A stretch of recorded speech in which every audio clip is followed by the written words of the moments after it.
vertueux des crimes. Des officiers.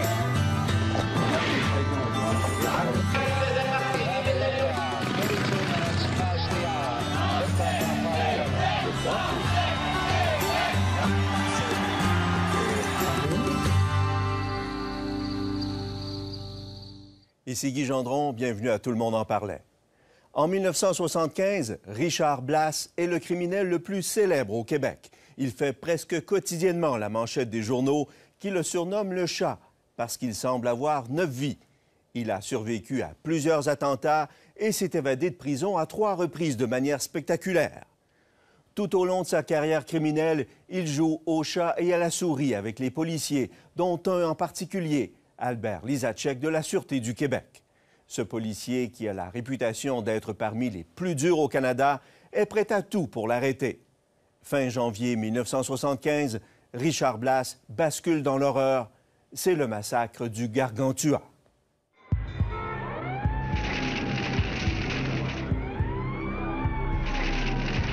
21 janvier 75, 1h du matin, rue Beaubien à Montréal.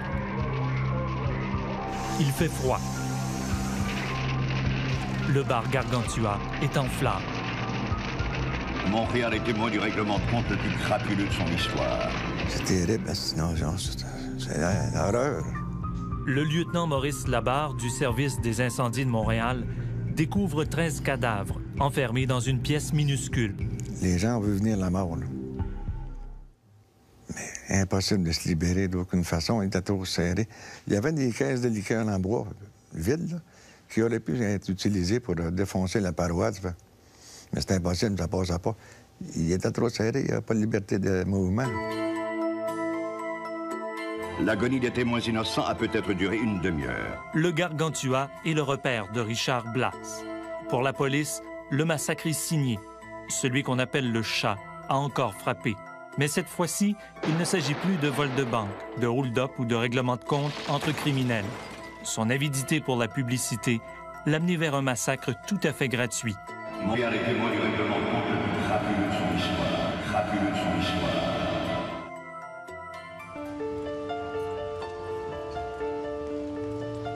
Richard Blass est né dans le quartier Villeray à Montréal. Il est le cadet de la famille. Son père, lui, a déserté le foyer quand Richard était enfant. Richard Blass est un dur, le petit chef de la famille. À l'adolescence, il est envoyé à l'école de réforme. Les premiers contacts que j'ai eus avec lui, puis je me rappelle après ça, parce que j'ai eu affaire à lui, il était détenu au Mont... Il avait été placé au Mont-Saint-Antoine. Et c'était un gars qui... il était très rancunier, ne pardonnait pas facilement. Puis je n'ai pas été surpris qu'à un moment donné, quand il a décidé de s'embarquer contre des gangs, là, il faisait pas le poids. Mais avec le caractère qu'il avait, là, c'était le personnage qui n'hésitait pas, il reculait pas devant personne. Dans des cahiers, Blass collectionne les photos de ses héros. Al Capone, Bonnie Parker, Clyde Barrow, Monica la mitraille. Tous bandits de haut vol. Blass rêve de les égaler et même de les dépasser.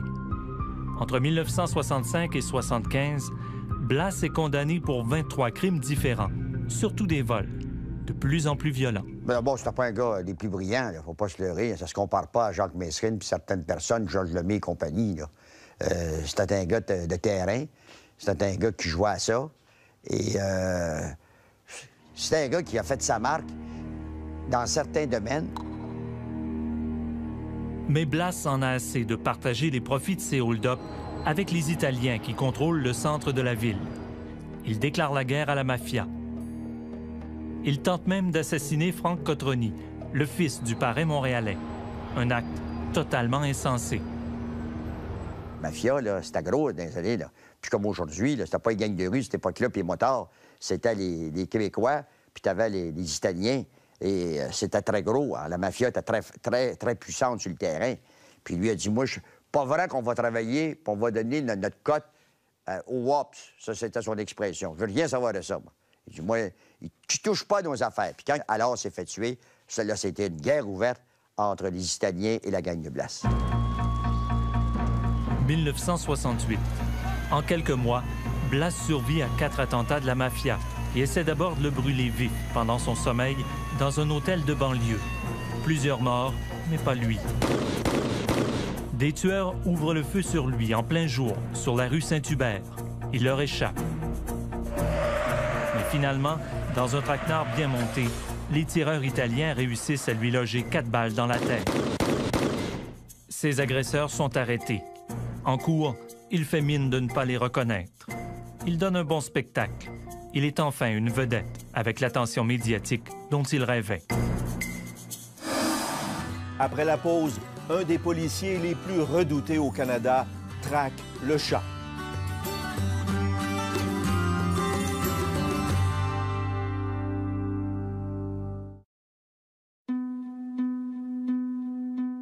À 23 ans, Richard Blass est déjà un criminel extrêmement violent.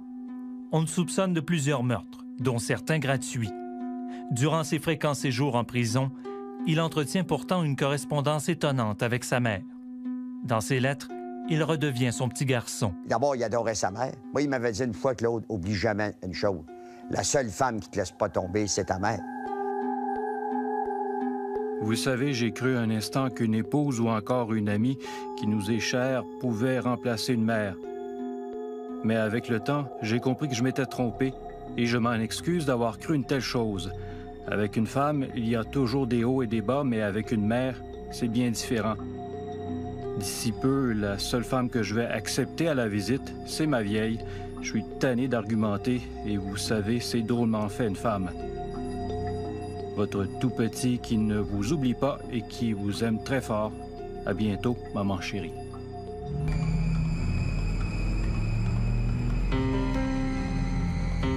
Mais Richard Blass ne mêle pas les sentiments et les affaires.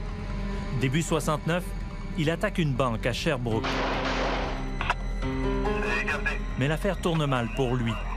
Arrêté, il est envoyé à la prison de Bordeaux en attendant son procès. Le 16 octobre, Blass s'évade avec 7 co-détenus. Sa première évasion est spectaculaire. Son arrestation 2 jours plus tard rue Fabre est tout aussi spectaculaire.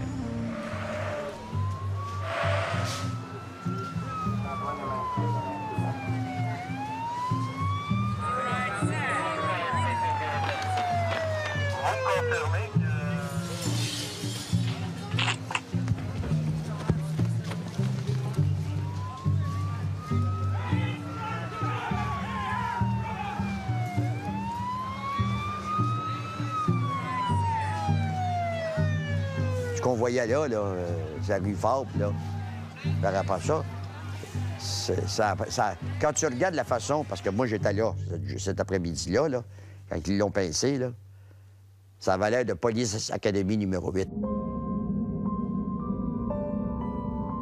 C'est une voleur comme un autre. Il était plus, un gars plus excité. Il aimait ça faire des faces, il aimait ça rire. Puis il voulait être le héros. Albert Lisacek devient l'ennemi juré de Richard Blass. Les deux hommes se croisent quand le sergent-détective Lisacek de la SQ doit escorter Blass à Sherbrooke pour qu'il subisse son procès. Lisacek est toujours armé de sa mitraillette, modèle 1927, la mitraillette des célèbres bandits de Chicago. Il est connu à travers le Canada. On l'appelle le Kojak québécois. Lisacek ne se laisse pas impressionner par un petit truand comme Blass. Une autre fois, j'ai transféré Blass avec 2 de ses chums d'un char, avec mon partner. Puis il riait, il dit, Lisacek, une bonne journée, mes chums vont nous bloquer la route, puis ils vont aider à me sauver. J'ai pogné mon pistolet, je me virais de bord, puis je l'ai mis en dessous de son nez. J'ai dit, Richard, première chose, si on se fait attaquer, je te flamme la tête, après ça, je vais me défendre. Là, après ça, il rit un peu. Il rit un peu, là, il m'aime un peu partout. L'incursion de Richard Blass à Sherbrooke ne sera pas une bonne affaire pour lui. Le procès ne se déroule pas comme prévu. Frank Schuffy, jeune avocat avide de publicité, représente Richard Blass. L'affaire aura des conséquences dramatiques. Et là, il y a eu un deal, de fait, entre la Couronne et Schuffy. Parce qu'il voulait y mettre l'accusation de criminel d'habitude. Puis il a dit, je vais plaider coupable, condition qu'il n'y aura pas d'accusation de criminel d'habitude. Alors, le deal a été fait. Et le juge était au courant du deal. Mais le juge meurt subitement. L'accord tombe à l'eau. Blas a plaidé coupable et risque maintenant la prison à vie comme criminel d'habitude. Il se sent trahi par la justice. Indigné, il est prêt à tout. Il n'a plus rien à perdre.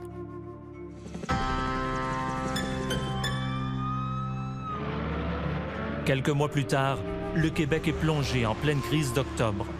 James Cross et Pierre Laporte ont été enlevés par le Front de libération du Québec. Ceux qui ont le doigt sur la gâchette, ce sont des membres du FLQ. Rien ne saurait donc justifier le mal qui pourrait être fait à ces deux hommes. Et si par malheur quelque chose leur arrivait, le gouvernement pourchassera sans relâche les coupables. Blas entend profiter de la situation. Il propose au directeur du pénitencier de prendre en otage d'autres felkistes emprisonnés avec lui. Son plan, les tuer si le FLQ ne libère pas Cross et Laporte. Frank Choufi est convoqué en pleine nuit par le directeur du pénitencier. And what he wanted to do, he wanted to go see Jérôme Choquette. And he wanted to kidnap members of the FLQ that were detained inside and telling them that if they don't release Cross and Laporte, that he'd kill them. Lisacek ne croit pas aux intentions vertueuses de Blas. Il voulait se faire lâcher de la prison pour sortir, pour chercher pour des roses, puis tout ça, là, puis enlever du monde, puis tout. Chris, on n'est pas stupide de faire ça, hein? Non, non, no way, no way. On a toujours du mal à comprendre l'étrange collaboration du directeur de la prison. Quoi qu'il en soit, le plan échafaudé par Richard Blas ne se réalisera pas. Il devra rester en prison jusqu'à sa prochaine évasion. Albert Lisacek multiplie les actions d'éclat. C'est lui qui, le premier, pénètre dans la maison de la rue Armstrong à Saint-Hubert, là où Pierre Laporte a été tenu captif. C'est aussi lui qui arrête les felkistes Jacques Rose et Francis Simard, dissimulés sous la fournaise d'une maison à Saint-Luc. Lisacek n'aura pas eu besoin de Blas pour faire son travail. Après la pause, la fin de Richard Blas.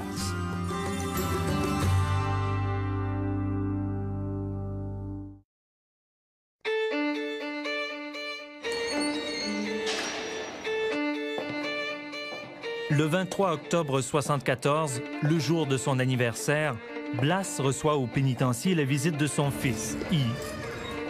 Le garçon ignore qu'une des femmes qui l'accompagne, Jocelyne Derèche, la maîtresse du célèbre bandit Jacques Messrine, cache 3 revolvers qu'elle va fournir aux prisonniers qui prennent des otages et s'enfuient. Ainsi commence la dernière cavale du chat. Cette fois, Blas n'a pas l'intention de se faire reprendre. Il a des comptes à régler, avec la justice d'abord. Il écrit au solliciteur général par l'intermédiaire de son avocat, Frank Choufi. Je pensais que c'était mon devoir comme citoyen de faire parvenir le contenu de cette lettre à Warren Allman. Alors, à 1h moins 5, M. Allman a téléphoné ici. Je lui ai lu cette lettre ici. On lui a demandé s'il donnera permission aux journalistes de visiter Cell Bloquet. Il dit qu'il décidera ça avec les autorités du pénitencier et il va me donner sa réponse cette semaine. Blas exige que l'on autorise les journalistes à visiter l'unité spéciale de correction pour dénoncer les conditions de détention. Sinon, il tuera des victimes innocentes. We have to believe it. We can't put aside a letter like that and saying, let's forget about it, because it could be serious. The threat is what, precisely? It'd be too late after to say, well, we should have taken it. The threat is if Mr. Allman does not permit the newspapermen to go to visit Cell Block 1 and change the conditions of detention, him and Roussel are going to become killers. La direction accepte de commencer sur les ondes. Contre toute attente, Warren Allman cède aux exigences de Blas. Entre-temps, le chat continue de soigner son image. À la radio, dans les journaux et dans la rue, on semble vouer une curieuse admiration à l'ennemi public numéro 1. Mais Blas n'est pas satisfait. Il réécrit au ministre pour avertir qu'il mettra sa menace à exécution. Et là, il est devenu extrêmement dangereux, fou dangereux. Là, il est devenu une bête. Là, il était dangereux, très dangereux. Puis même, je peux te dire que, je peux en parler aujourd'hui parce qu'il y en a 2 qui sont morts. Il y a des gens qui m'avaient raconté « Approche-toi pas parce qu'il n'y a plus de contrôle. » Puis même ses propres frères n'avaient eu peur. Le 21 janvier, Blas, accompagné de Fernand Baudet, commet l'irréparable. Puisque les conditions de détention n'ont pas changé, il pose un acte insensé. Vers minuit, il entre au bar Gargantua, tue le tenancier et liquide 12 clients innocents. Il les enferme dans un réduit et y met le feu. La porte est cadenassée, le jukebox placé devant. Puis, le feu est mis. L'agonie des témoins innocents a peut-être duré une demi-heure. Les pompiers retrouveront les 13 cadavres calcinés. Il n'y avait pas d'affaire enfermer le monde là puis brûler. Il aurait pu les laisser aller. Mais il voulait faire quelque chose de fantastique. Tu sais? Mais...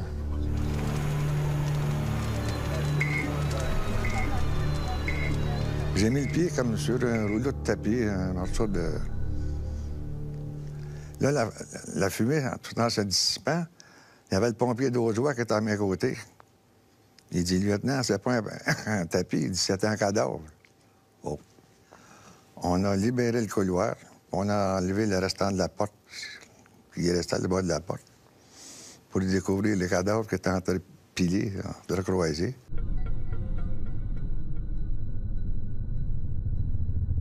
Les policiers en ont assez.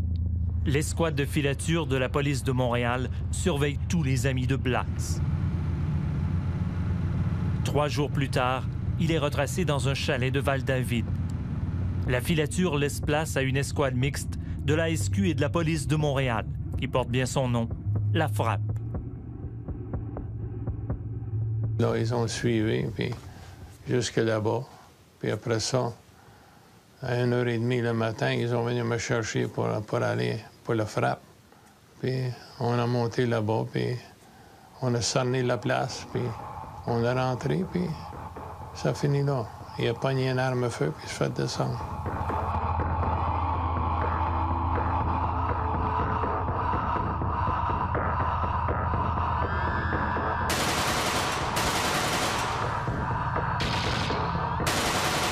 C'est la fin du long duel entre Lisacek et Blas. Le corps du chat est transpercé de 27 balles.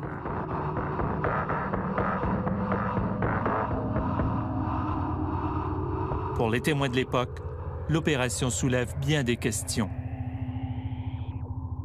Let's be honest and say it. Let's say where the man is dangerous, we wanted to shoot him. But to tell us that he had a gun in his hand, and the gun dropped, and they had to shoot 27 bullets. Let's face it, the man was left-handed, Richard Blas, and he had the gun in his right hand. C'est sûr que lui, je suis sûr que... Écoute, on l'a vu, ces images, tantôt, sur Rifford, il est assassiné. Il est assassiné dans le chalet à Val-David, il savait qu'il n'y avait pas de temps de sortie. Puis c'était un gars qui aimait tellement la publicité, puis tellement l'exposure, il aurait été heureux de pouvoir faire une déclaration puis se servir des médias.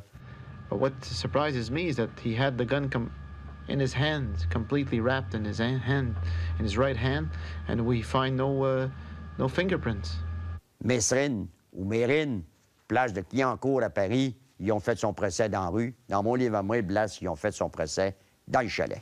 Maudit, si un gars prend une arme à feu, il a l'intention de te tirer, t'es mieux de descendre avant qu'il tire. C'est ça. Il t'a pas assassiné. C'était pas un meurtre, rien. C'était un corps défendant. Nous n'étions que des enfants, nous n'avions que 5 ou 6 ans. On jouait au même jeu, c'était lui le plus fort des deux. Bang, bang. C'est une vie finie. Moi, j'ai pitié pour la mère. N'importe quand un bandit se fait tuer, c'est sa mère qui va souffrir. C'est ça. J'ai pitié pour eux autres, pour la famille. Pas pour le bandit, mais pour la famille. C'était lui le plus fort des deux. Bang, bang. Il me tirait, bang, bang. Il me blessait, bang, bang. Moi, je pleurais, bang, bang. Et il me consolait. La mère de Richard Blas le seul amour de sa vie, se suicide quelques années plus tard.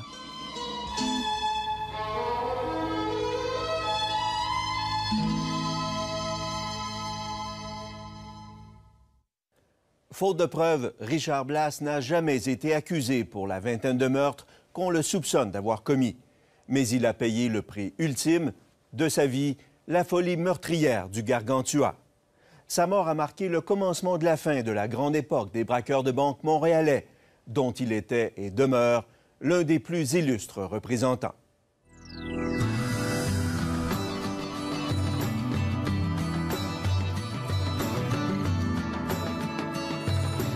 Ça m'a soulagé de voir qu'il frappait le mal à personne. J'étais pas content de son sort, mais seulement qu'il frappe tort à personne.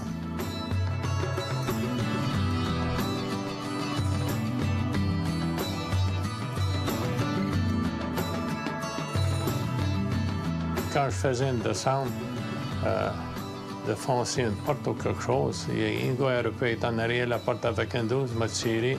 Je me disais une prière, puis je disais, bon, mais si c'est ma dernière journée, ça va être ma dernière journée, mais bingo.